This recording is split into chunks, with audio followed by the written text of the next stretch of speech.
Assalamualaikum dan salam sejahtera diucapkan kepada Dr. Adi bin Jaafar. Saya Nur Azira binti Abdul Rahim alias Wilson, memegang nombor matriks BA 201105119. Saya akan mengulas artikel yang bertajuk Hakisan Muara dan Pantai Kuala Kemaman Terengganu, iaitu permasalahan dimensi fizikal dan sosial. Secara umumnya, muara sungai mempunyai definisi yang pelbagai. Menurut Kamus Istilah Geologi 1990, muara sungai sebagai lembah sungai yang berdekatan dengan laut, dipengaruhi oleh arus pasang surut yang membawa air masin atau air payau.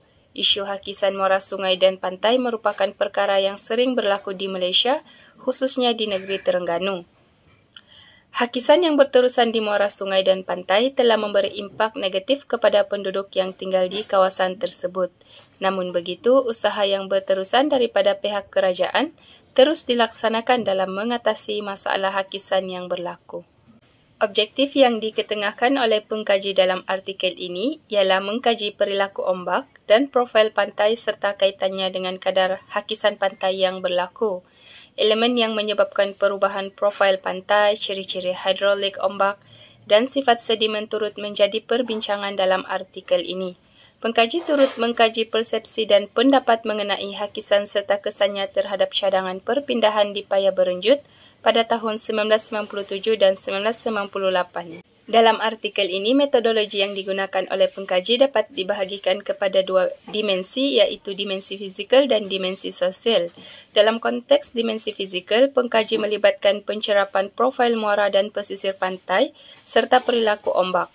Pada April 1997, terdapat 5 plot yang telah dicerap di mana 3 daripadanya digunakan untuk tujuan perbandingan dengan gambar foto udara pada tahun 2000. Pada Disember 2004, hasil pencerapan dijalankan iaitu plot 1 di muara sungai, plot 2 dan 3 di pesisir pantai Kuala Kemaman. Bagi analisis perilaku ombak, pengkaji melaksanakan analisis ini di lapangan. Kaedah kajian bagi dimensi sosial pula melibatkan temu bual yang merujuk pada borang soal selidik di kalangan 30 responden. Responden terdiri daripada ketua isi rumah penduduk Kuala Kemaman yang enggan meninggalkan kawasan Kuala Kemaman. Hasil penganalisisan data dalam artikel ini dengan merujuk kepada objektif kajian menunjukkan faktor ombak besar merupakan punca utama berlakunya hakisan di muara Sungai Kemaman.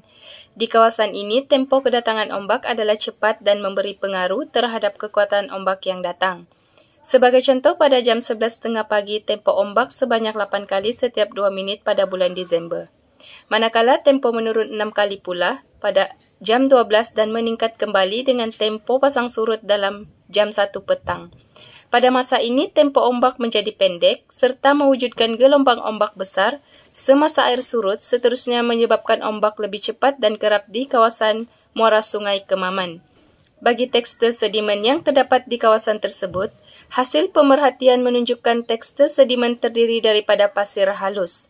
Di kawasan plot 1, iaitu muara sungai, serta plot 2 dan 3 pesisir pantai, didapati tekstur pasir halus sebanyak 67.5% dan kerikil kurang daripada 20% yang mana hakisan mudah berlaku di kawasan ini.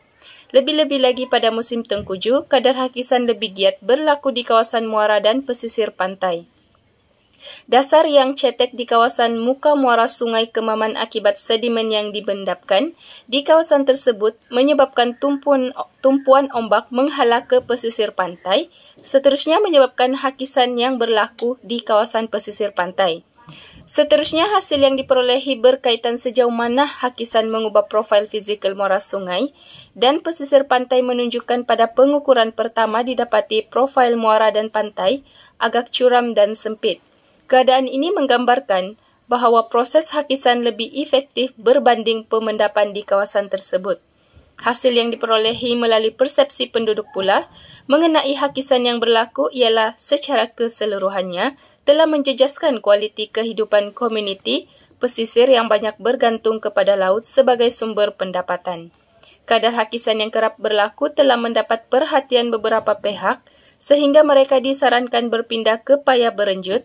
Namun disebabkan pelbagai masalah yang dihadapi oleh penduduk yang telah berpindah pada awalnya, salah satunya kesulitan para nelayan ke laut, menyebabkan mereka berpindah kembali ke Kuala Kemaman.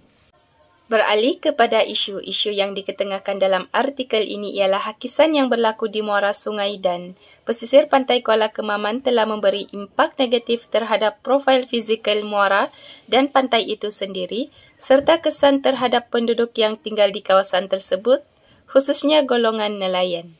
Kesimpulannya, kekerapan hakisan yang berlaku di kawasan muara dan pesisir pantai telah mendatangkan impak buruk khususnya kepada penduduk yang tinggal di kawasan tersebut. Oleh itu, pihak-pihak tertentu perlulah mengambil pelbagai inisiatif dalam mengatasi masalah yang berlaku agar dapat memberi kesan baik kepada persekitaran fizikal dan juga persekitaran manusia. Sekian itu sahaja daripada saya. Sekian dan terima kasih.